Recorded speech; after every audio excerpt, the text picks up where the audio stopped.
दीर्घ श्वास लें, 3 वें ओंकार का उच्चारण।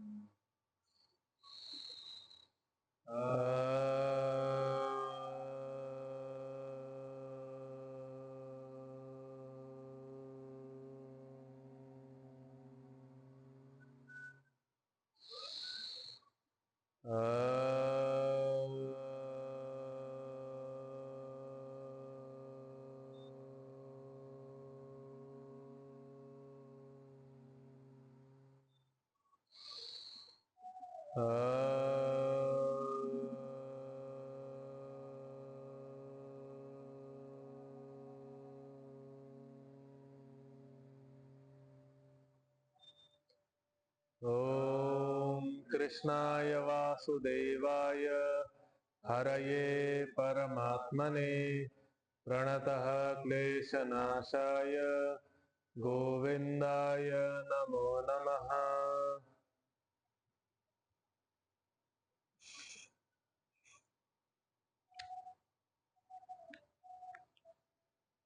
चलो, ओम श्री परमात्मने नमः।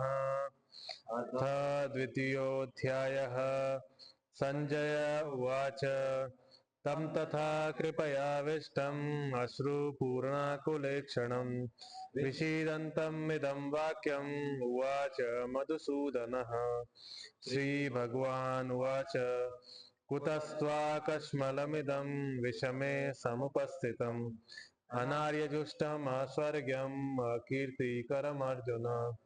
क्लैब्यमास्मगमः पार्थ नैतत्त्वय्युपपद्यते क्षुद्रं हृदय दौर्बल्यं त्यक्तो उत्तिष्ठ परन्तप। अर्जुन उवाच कथं भीष्ममहं संख्ये द्रोणं च मधुसूदन इषुभिः प्रतियोत्स्यामि पूजार्हा वरिसूदन। गुरून् हत्वा हि महानुभावान् श्रेयो भोक्तुं भैक्षमपीह लोके हत्वार्थकामास्तु गुरूनिहैव पुञ्जीय भोगान् रुधिरप्रदिग्धान् न चैतद्विद्मः कतरन्नो गरीयो यद्वा जयेम यदि वा नो जयेयुः।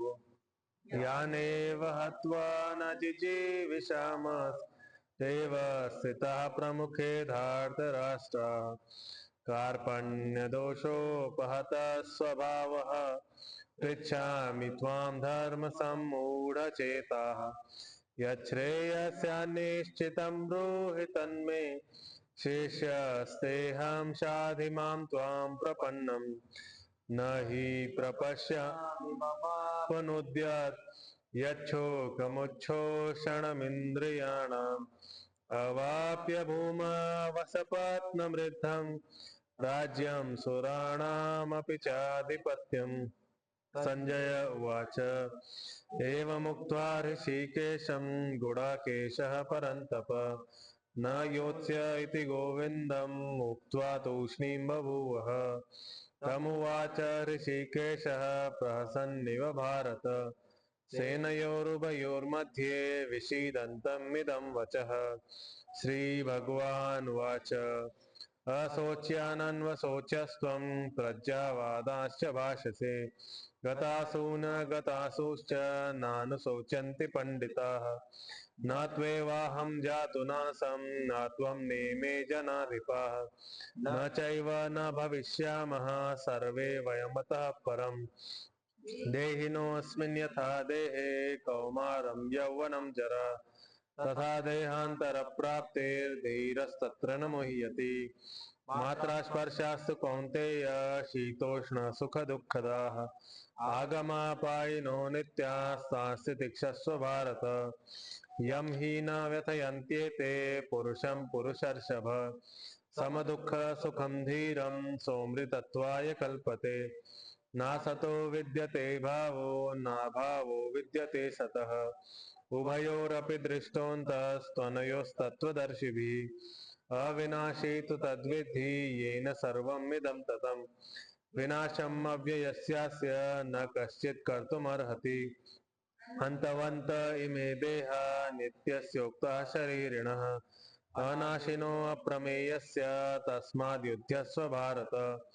य एनं वेत्ति हन्तारं यश्चैनं मन्यते हतम् उभौ तौ न विजानीतो नायं हन्ति न हन्यते न जायते म्रियते वा कदाचिन् नायं भूत्वा भविता वा न भूयः अजो नित्यः शाश्वतोऽयं पुराणो न हन्यते हन्यमाने शरीरे वेदाविनाशिनं नित्यं य एनम् अजमव्ययम् कथं स पुरुषः पार्थ कं घातयति हन्तिकम् वासांसि जीर्णानि यथा विहाय नवानि गृह्णाति नरोपराणि तथा शरीराणि विहाय जीर्णान् अन्यानि संयाति नवानि देहि नैनं छिन्दन्ति शस्त्राणि नैनं दहति पावकः न चैनं क्लेदयन्त्यापो न शोषयति मारुतः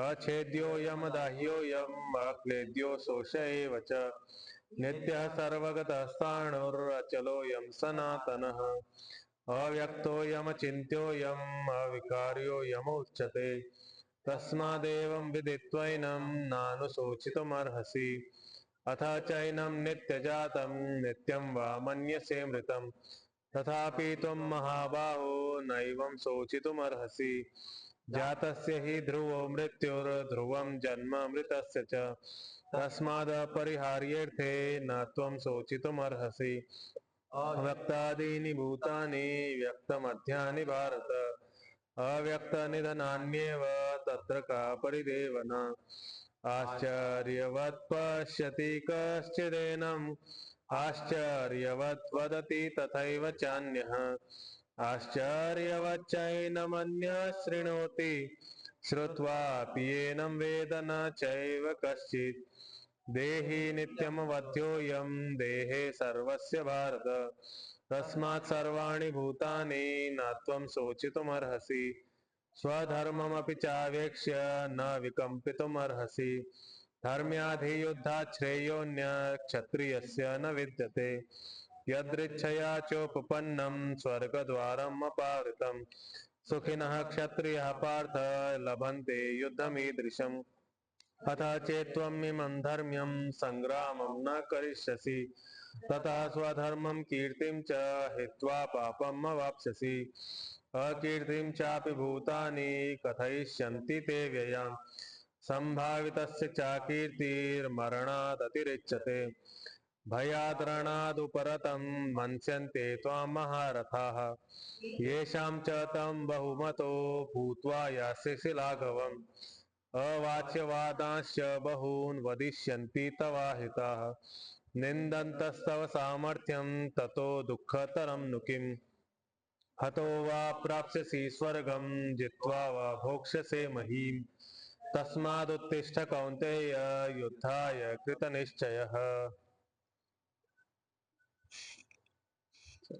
38वां श्लोक सुख दुःखे समे कृत्वा लाभालाभौ जयाजयौ ततो युद्धाय युज्यस्व नैवं पापम अवाप्स्यसि हे अशा प्रकारचे जे श्लोक आहेत ना ततो युद्धाय युज्यस्व परत वरती आलं तस्माद उत्तिष्ठ कौंतेय असे जे शब्द येतील ते घोषणा करणारे सूत्र श्लोक आहेत म्हणजे श्रीकृष्णजी ह्या श्लोकांमध्ये घोषणा करू राहिले की तू उठ बाबा आता लय झालं ज्ञान लय झालं पण आता कर्मसाठी प्रेरित हो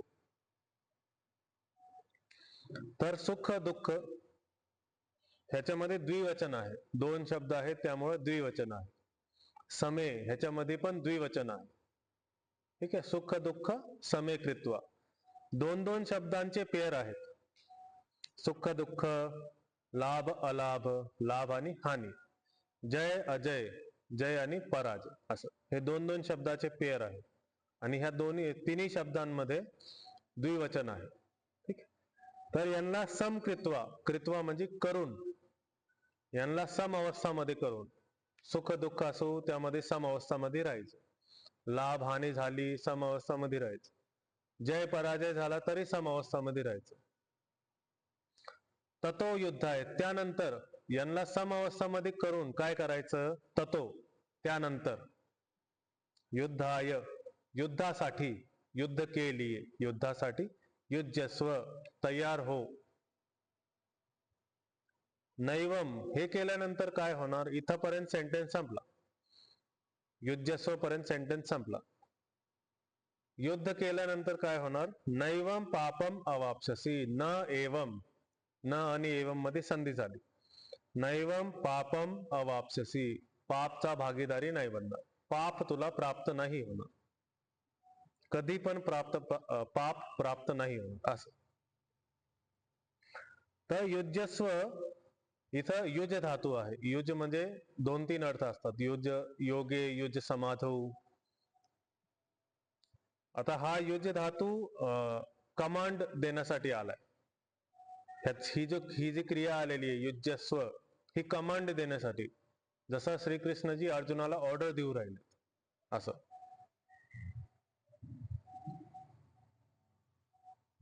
आणि पापम अवाप्स्यसी, अवाप्स्यसी म्हणजे प्राप्त होणे.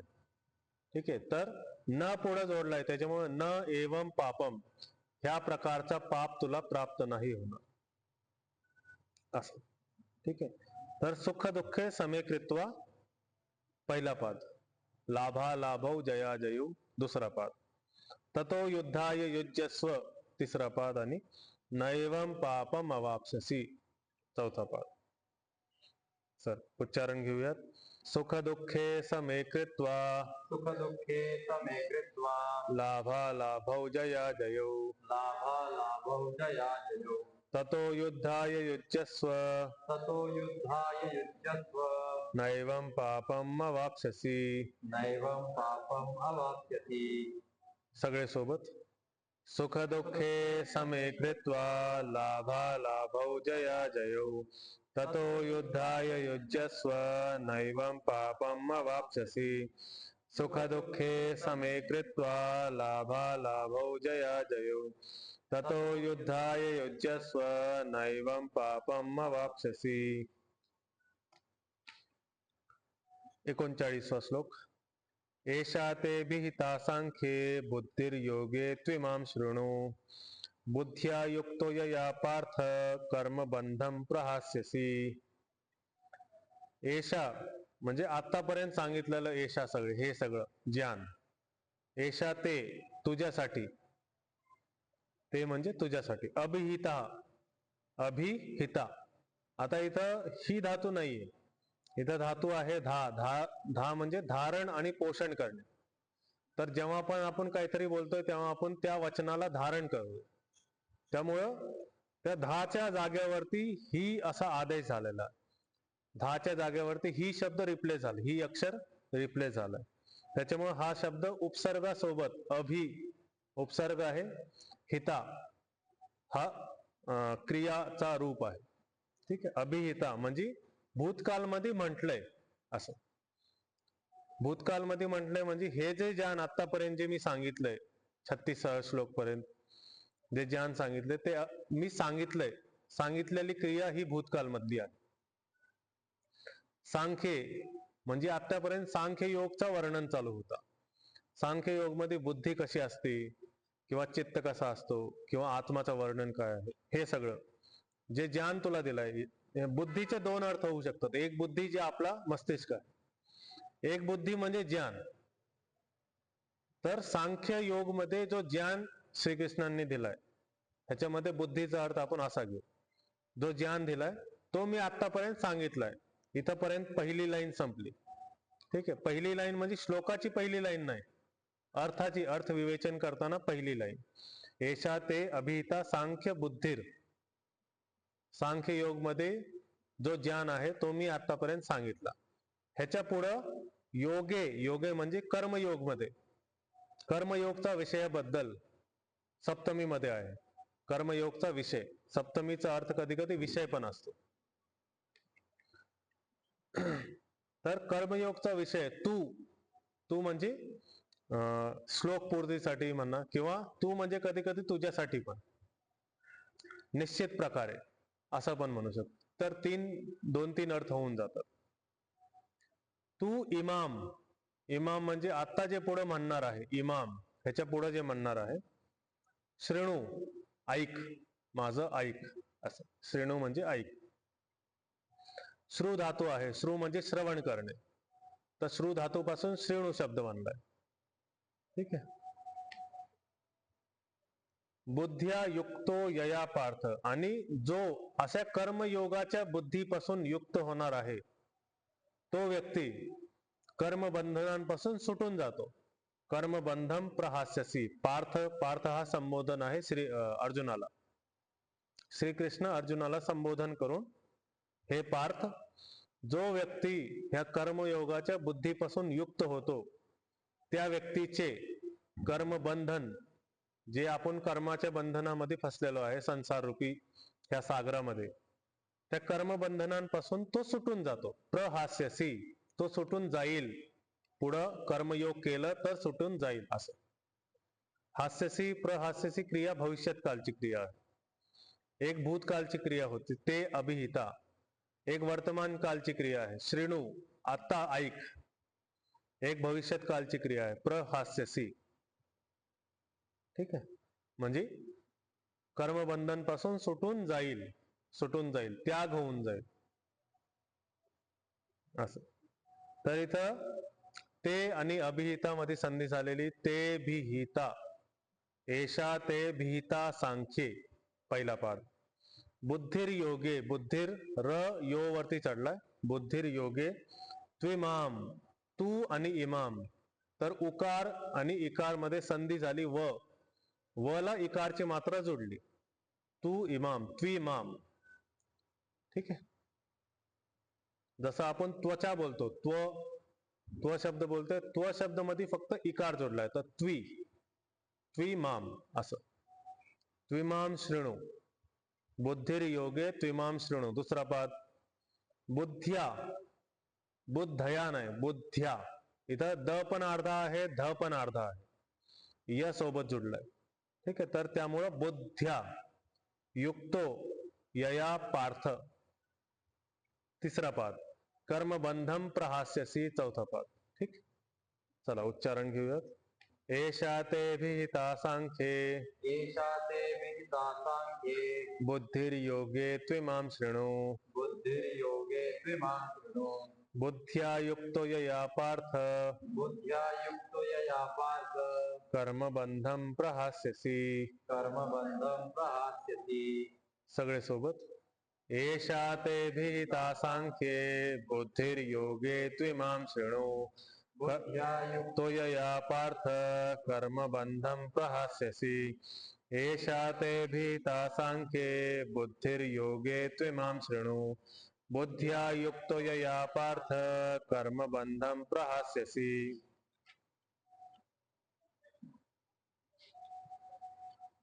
40वा श्लोक.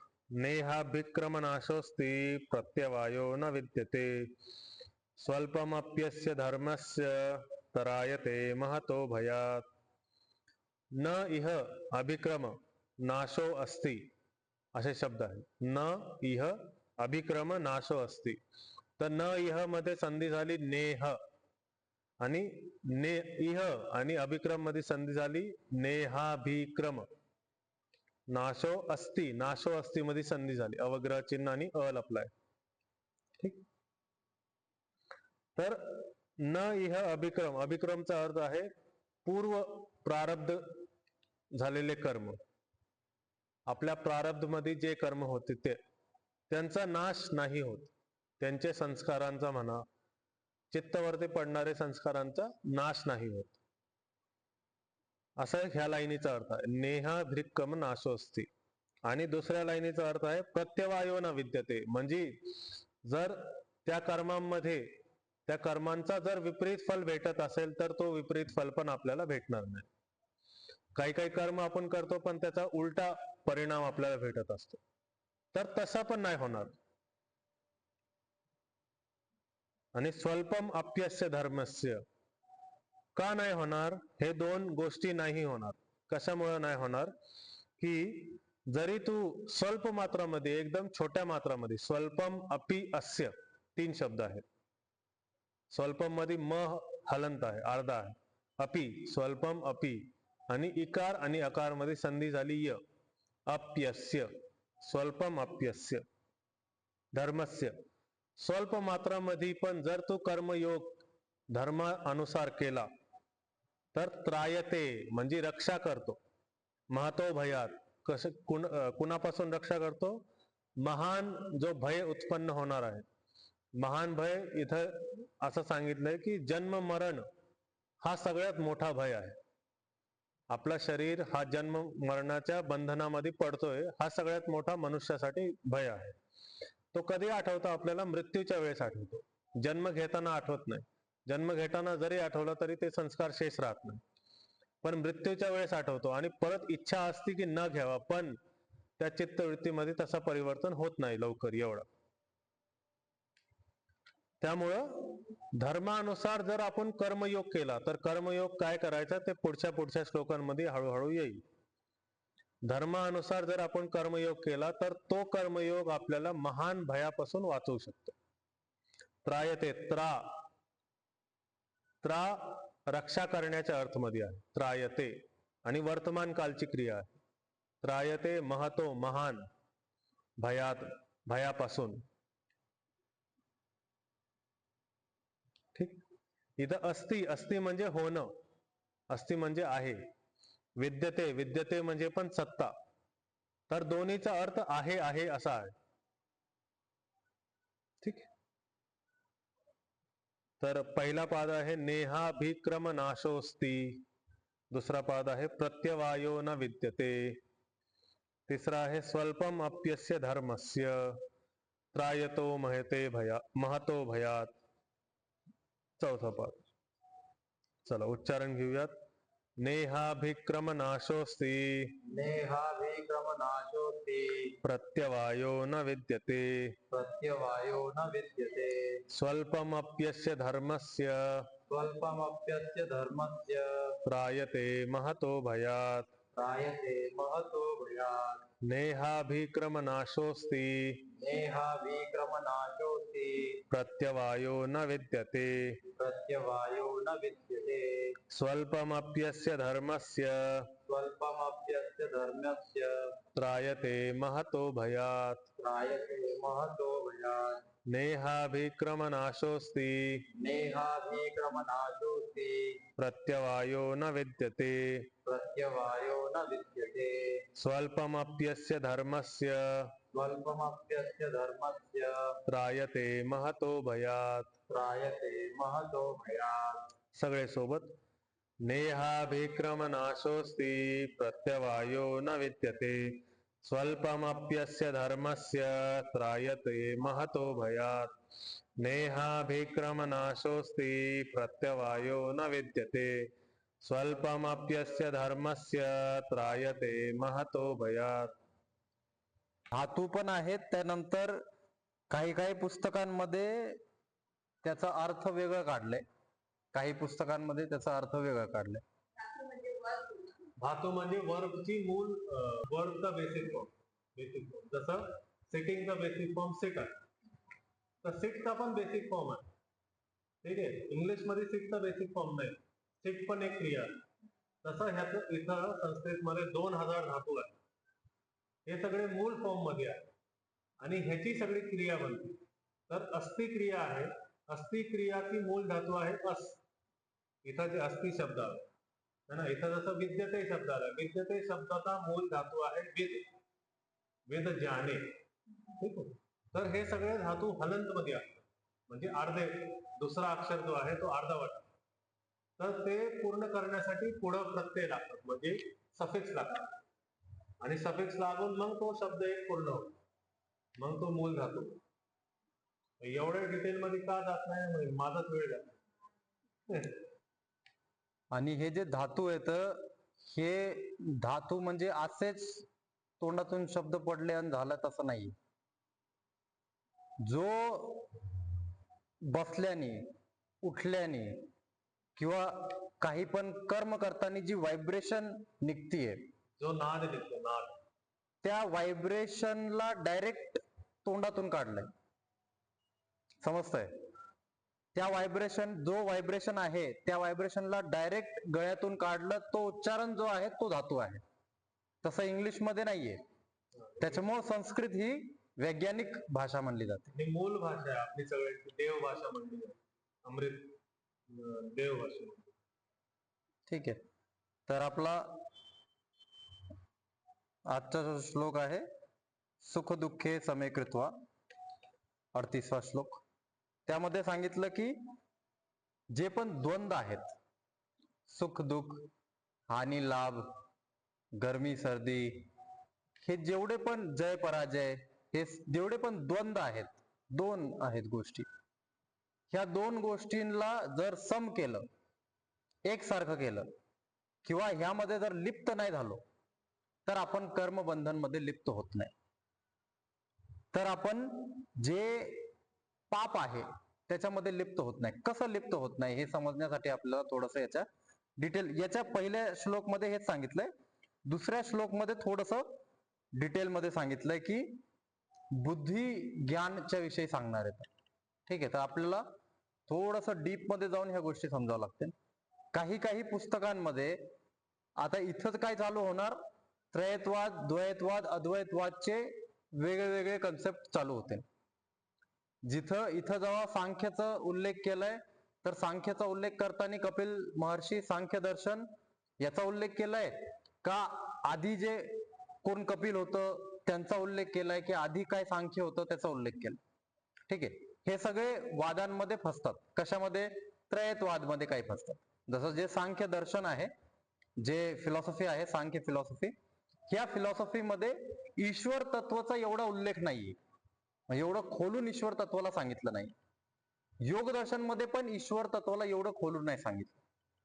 ठीक आहे. त्याच्यामध्ये पण अष्टांग योगच्या विषय आहे, सांख्यमध्ये पण 25 तत्वांच्या विषय आहे, आणि हे सगळ्या गोष्टी ईश्वराच्या संबंधाला थोडस, म्हणजे एकदम असं नाही, याच्यामध्ये कसं सगळं ईश्वर ईश्वर ईश्वर ईश्वर परमात्मा परमात्मा एक अध्यायामध्ये तेच चालणार आहे पूर्ण, तसं दर्शन मध्ये नाहीये. तर ते नसल्यामुळं जे भगवत गीतामध्ये जे भक्तीला मानतात, जे ईश्वराला खूप जास्त मानतात, त्यांना असं वाटतं की ते नास्तिक येतात.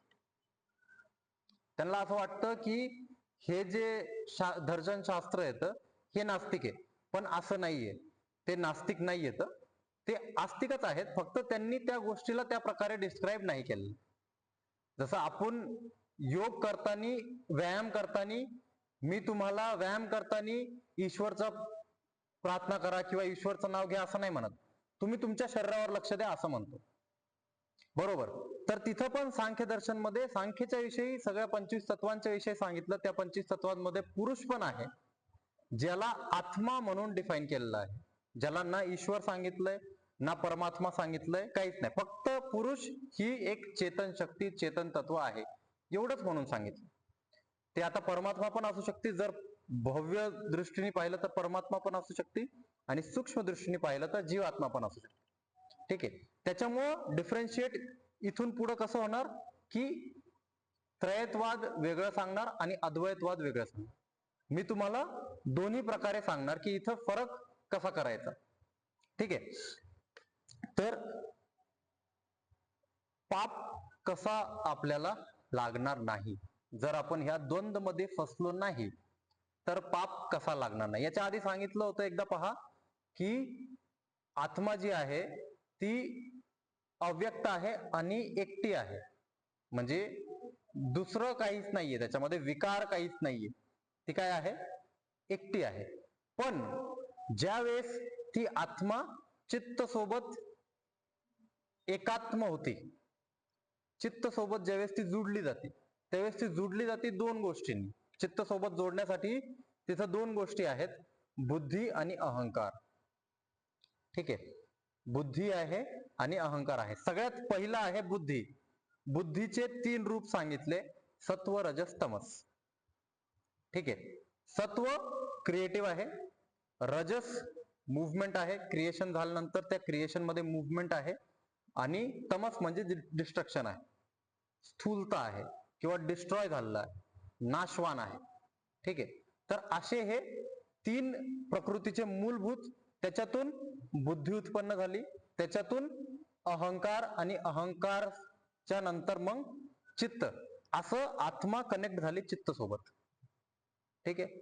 कनेक्ट झाल्यानंतर चित्त मध्ये जर लिप्त झाली तर ते पापामध्ये लिप्त झाली असं मानलं. तशी तर आत्मा एकटी अविकारी आहे, पण ज्यावेळेस ती याच्यासोबत जोडली जाते त्यावेळेस त्याला असं मानलं जातं की ते पाप मध्ये लिप्त झाली, पाप किंवा पुण्यामध्ये.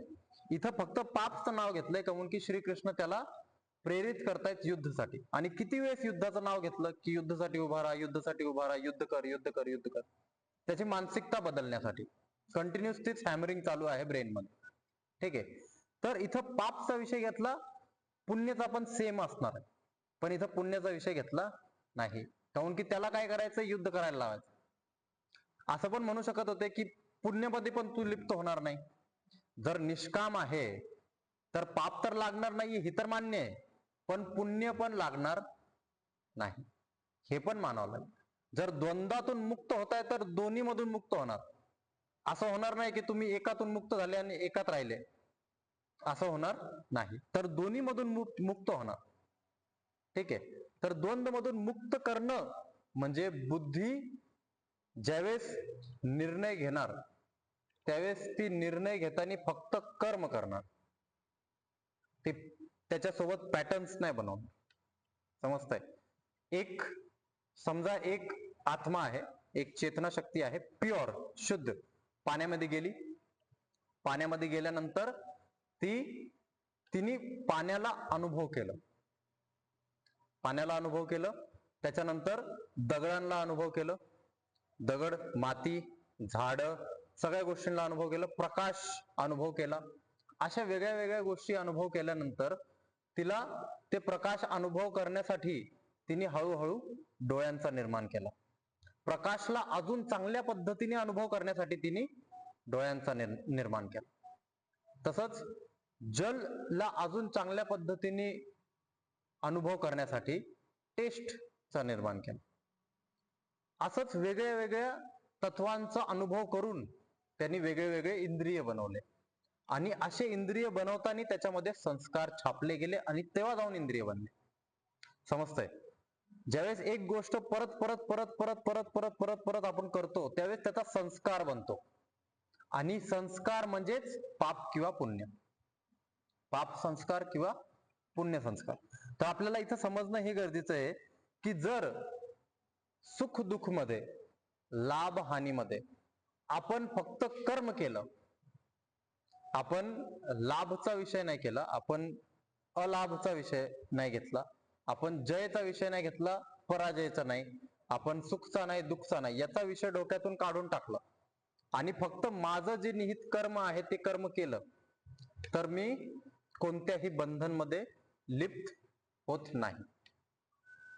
ठीक आहे. कसं उदाहरणासाठी समजायला असं समजणार आपण की आपल्या कॉन्स्टिट्यूशन मध्ये एक नियम बनवलाय, लॉ बनवलाय, आणि त्या लॉच्या अनुसार कर्म धर्म जे आहे, जे आपण धर्माची परिभाषा सांगितली, जो स्वभाव आहे पोलीसवाल्यांचा काय स्वभाव आहे की आतले सगळे मॅटर सॉल्व्ह करायचे, आणि आर्मीवाल्यांचा काय आहे की बाहेरचे सगळे जे आहेत ते सॉल्व्ह करायचे किंवा तिथं त्यांनी रक्षा करायची. तर एक असं नियम बनवून ठेवलाय. नियम बनवल्यानंतर पोलीसवाल्यांनी जर एका क्रिमिनलला मारलं तर त्याच्यामध्ये तो पापामध्ये लिप्त होणार का? नाही होणार. का? त्यांनी फक्त धर्माचा पालन केलं. त्याच्यामध्ये त्या क्रिमिनल सोबत काय इमोशनल कॉन्टॅक्ट आहे का? नाही. त्याच्यामध्ये सुख दुःखचा काय विषय आहे का? नाही. ठीक आहे. तर त्याला मारल्यानंतर त्याला पनिशमेंट भेटणार का लॉच्या अनुसार, आपल्या नियमाच्या अनुसार? तसंच युनिव्हर्सचे नियम आहेत. जर आपण धर्मचं पालन केलं, जर आपलं जे स्वधर्म आहे त्याचं पालन जर आपण फक्त केला, काही म्हणून नाही की मला हे पाहिजे ते पाहिजे, सुख भेटन दुःख भेटन, काही अपेक्षा पण नाही, काहीच नाही, फक्त माझं जे धर्म आहे ते मी करणार. माझं काम काय आहे? सकाळी इथं येणं, दुकान उघडणं, सगळे सामान जागेवर ठेवणं, थोडस वेट करणं, ग्राहक येते त्यांना सामान देणं आणि जाणं. तसंच क्षत्रियाचं काम काय आहे? रक्षा करणं. रक्षा करता करता जर समोर कोणी दुश्मनानं काय आलं त्याचे प्रोटोकॉल फॉलो करणं, जर तो नाही ऐकत तर त्याला मारणं. ह्या पद्धतीने जर आपण कर्म केले तर आपण लिप्त होणार का? नाही लिप्त होणार. तिथे इमोशनल अटॅचमेंटचा विषयच नाही राहत. तर ह्या गोष्टी द्वंद्वांना त्याग करण्याच्या विषयी सांगतात श्रीकृष्ण. ठीक आहे.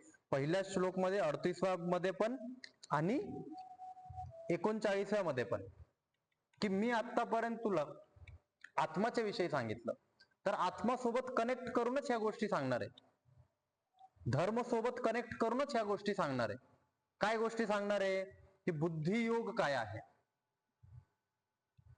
बुद्धियोग काय आहे. जर ही बुद्धी निर्णय करतीये की मला हे करायचंय का ते करायचंय, याचं काम काय आहे की फक्त निर्णय करणं. तर निर्णय केलं की मला हे करायचंय, त्या मार्गेला गेलं, ते केलं, झालं. इकडे गेलो, मला हे करायचंय, त्या मार्गेला गेलो, झालं. हे बुद्धियोग आहे. आता याच्यामध्ये अहंकार कधी जोडणार? ज्यावेळेस तिकडे गेल्यानंतर मी काय म्हणणार की ही गोष्ट माझी आहे, ही गोष्ट तुझी आहे. जेव्हा माझं तुझं होईल, जेव्हा मी त्याला सेपरेट करणार, अहंकार सेपरेट करतं. अहंकार कसं सेपरेट करतं? की हा हॉल माझा आहे, तुमचा नाही. तर ह्या हॉल सोबत काही चुकीचं झालं तर मी तुम्हाला रागवणार. जर तुम्ही चुकीचं केलं तर मी तुम्हाला रागवणार. का? कारण की मी तुम्हाला त्या हॉल पासून सेपरेट केलं आणि त्या हॉलला माझ्यासोबत कनेक्ट केलं. समजतंय? तर अहंकार काय करतं की तुमचे नाते, तुमचे संबंध, हा माझा नवरा आहे, हा माझा मुलगा आहे, ही माझी मुलगी आहे, हा अहंकार आहे. ही आयडेंटिटी तुम्ही त्याच्यासोबत जोडून घेताय. तर त्याला कोणी पण काय केलं तर तुम्हाला राग येणार, तुम्हाला त्रास होणार. तर जवळ कर्म चालू येतं तवर माझ्यासाठी दोन मुली समोर येतं. ठीक आहे. मी कर्म करणार, हिच्यासाठी गाडी आणणार, हिच्यासाठी गाडी आणणार. जर मी हिला माझी मुलगी समजलं तर मग मी जी हिच्यासाठी गाडी आणलेली आहे त्याच्यामध्ये इमोशन अटॅच होणार, आणि हिच्यासाठी जी गाडी आणली त्याच्यामध्ये इमोशन नेगेटिव्ह होऊन जाणार. का? कारण की तिला मी माझं नाही समजलं. तर माझं समजणं पण आणि माझं नाही समजणं पण, ह्या द्वंद्व मध्ये अहंकार टाकतो आपल्याला की काय माझं आहे आणि काय माझं नाही. ज्यावेळेस मी माझ्या सोबत करतोय तर ते सगळं माझ्या चांगल्या इमोशन्सला मी सपोर्ट करणार, आणि जे सगळं ऑपोजिट दुसऱ्यासाठी करणार ते सगळं त्याच्या अहितासाठी किंवा त्याच्याविषयी माझं थोडंसं हे राहणार की याला नको, हे माझं नाहीये, याला नको. आणि तेव्हा संस्कार निर्माण होतात. तेव्हा जाऊन पाप पुण्याचा सगळा जो द्वंद्व आहे तो चालू होतो. आपण जर मानलंच नाही तर आपण कसं ट्रीट करणार दोघांना? सेम ट्रीट करणार. दोघांना आपण कसं ट्रीट करणार? सेम ट्रीट करणार. याच्यामध्ये फक्त नात्याचा विषय नसतो.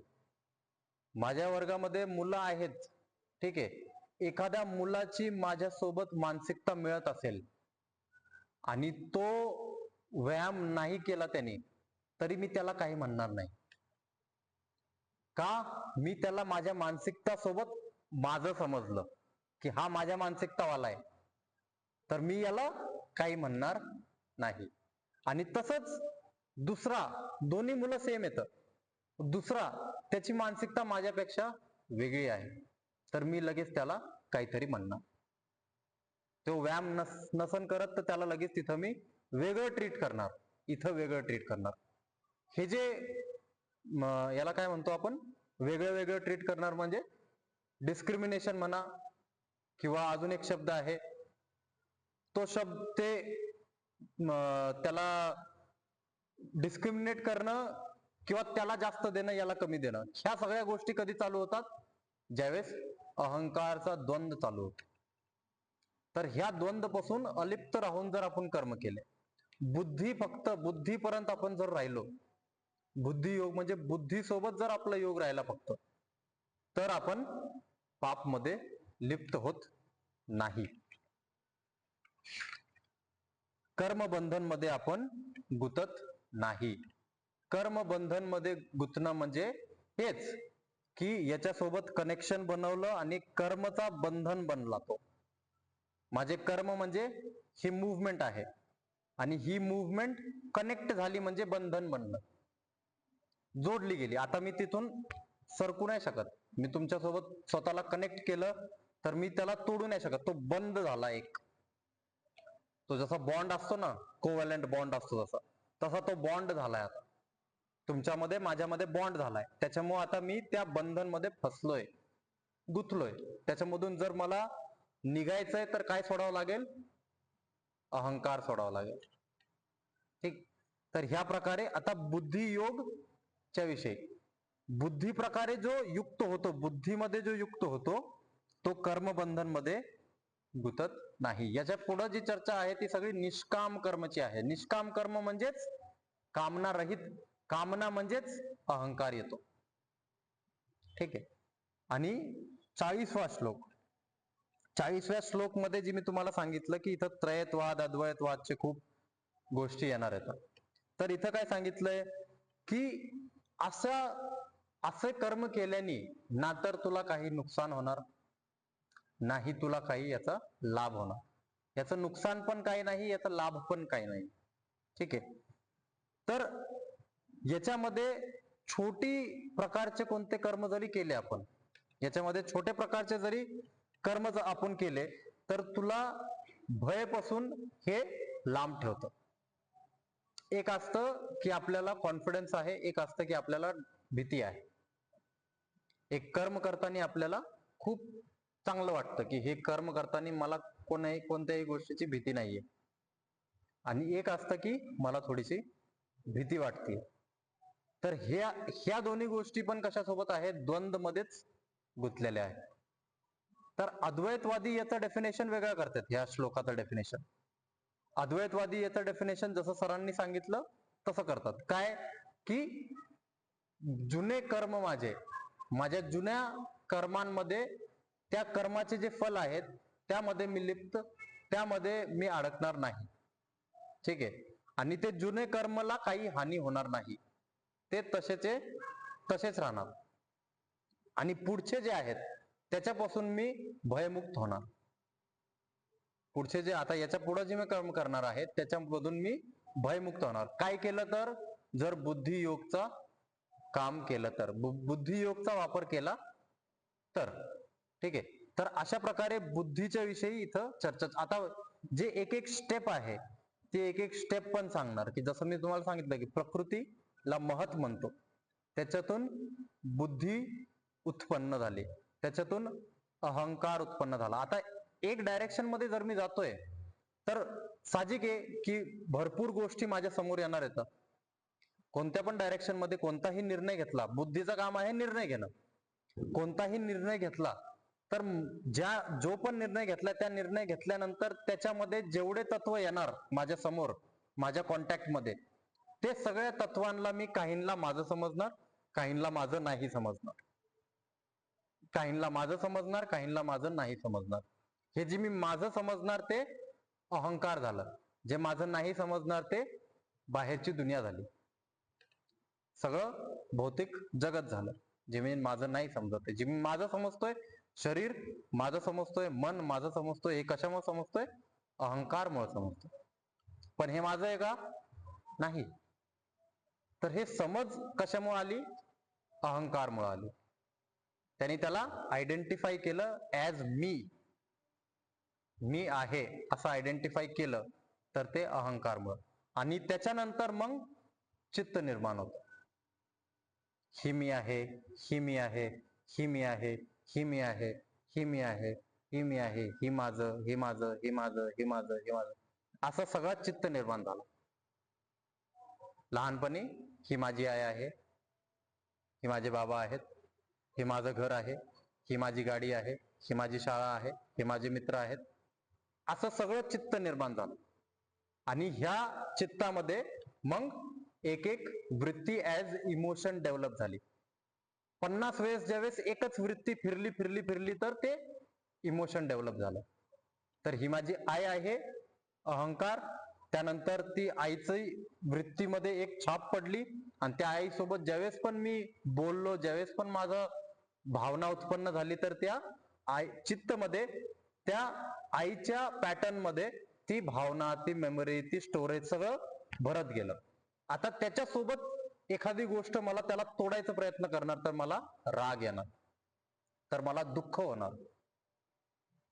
तर माझ्यासोबत मी ज्या ज्या गोष्टी कनेक्ट केल्यात सगळ्या गोष्टींना ज्यावेळेस मी तोडणार तर मला दुःख होणार, ज्यावेळेस मी सेपरेट करणार तर मला दुःख होणार.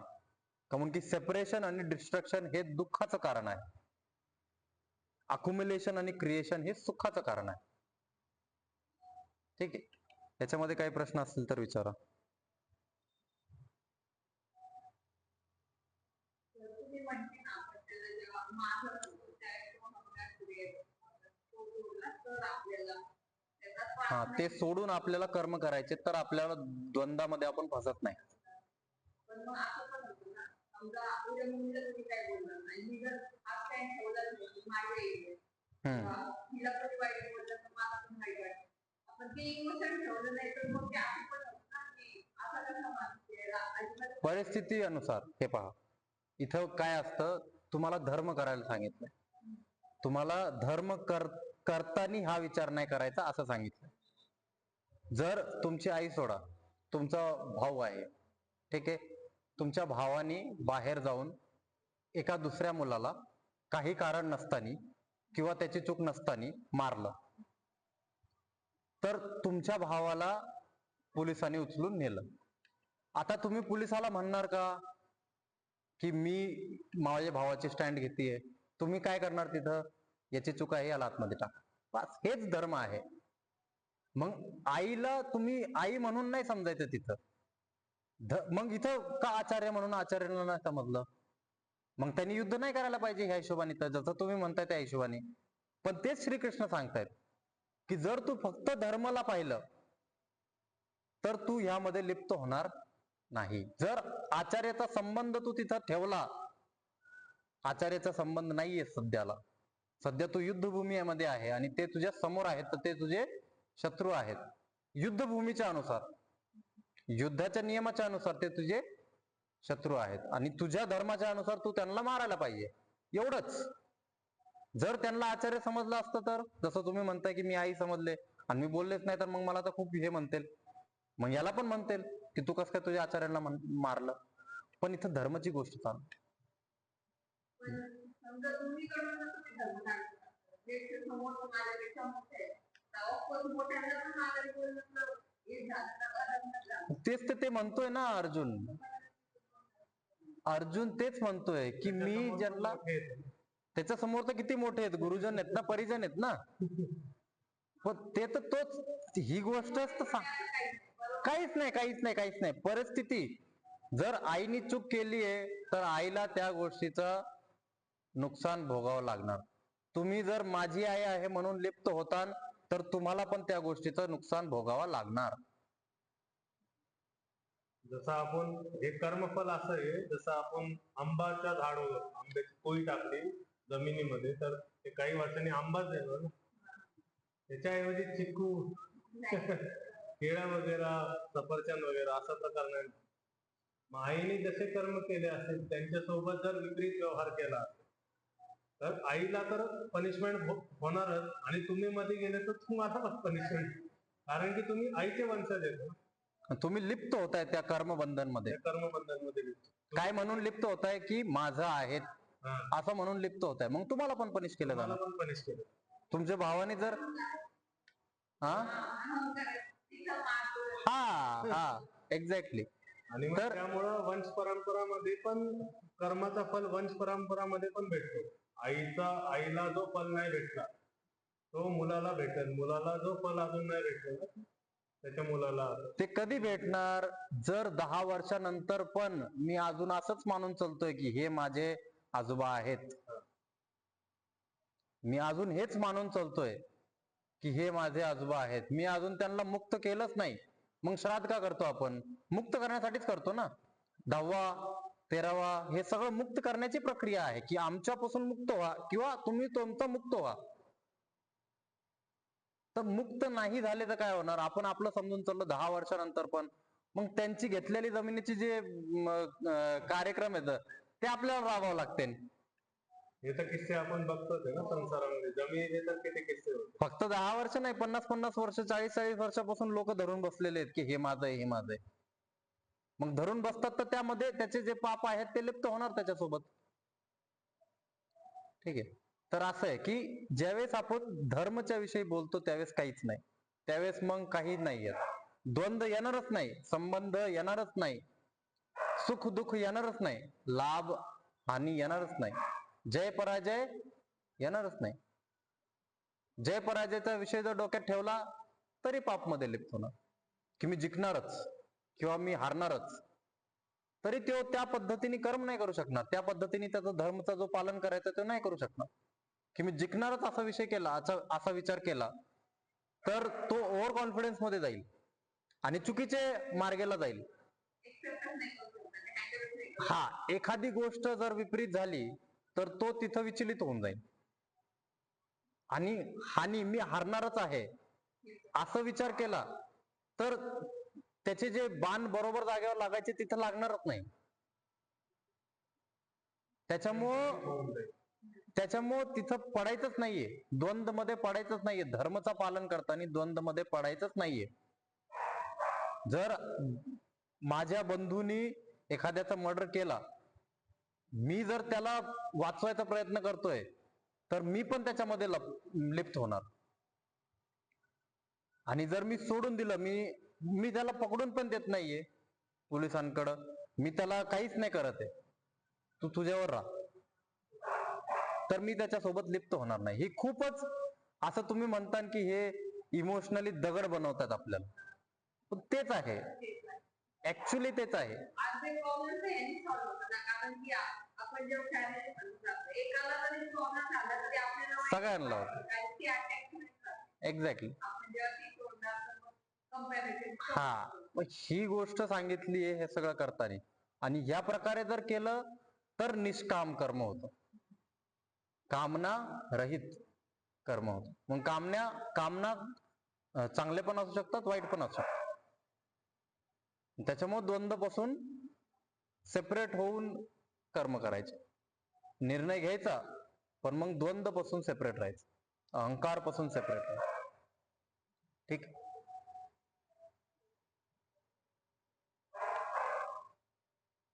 याचा शांतीपाठ, कमरपाठ मान सरळ, दीर्घ श्वास भरून